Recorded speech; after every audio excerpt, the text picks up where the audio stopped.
you don't have specificity in your goal, you will not achieve it because you can't aim properly for the target. I think it's important to have some level of gratitude so that you can act from a calm analytical place as opposed to a state of overwhelm or a state of rushing, because that is when big mistakes get made.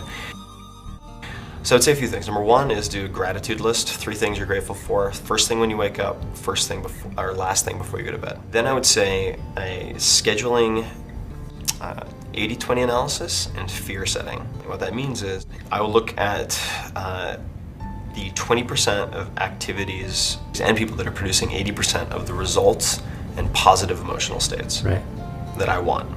Then I'll look at the 20% of activities and people that are producing 80% of the problems or negative emotional states in my life. I'll also look at the 20% of people or activities that are consuming 80% or more of my time.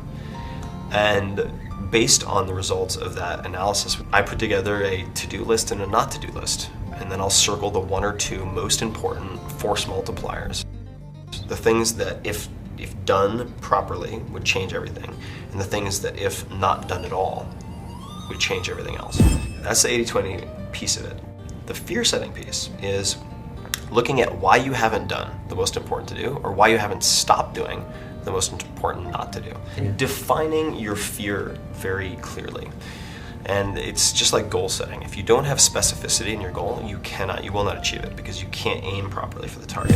When you lay things out like that, you realize that most actions, whether it's doing something new or stopping something you're currently doing, have very low risk. Risk to me is the potential for an irreversible negative outcome.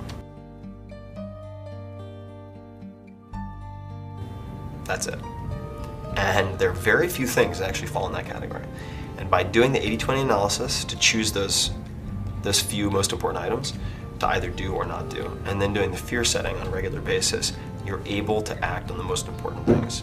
And being effective, i.e. doing the right things, choosing the things you do very carefully, is more important than being efficient, which is doing things well. So if you do a lot of things well, that doesn't automatically make them important. And then you have to practice.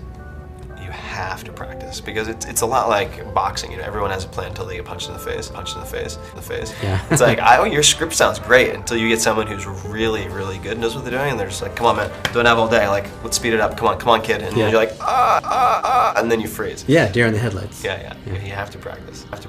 Practice.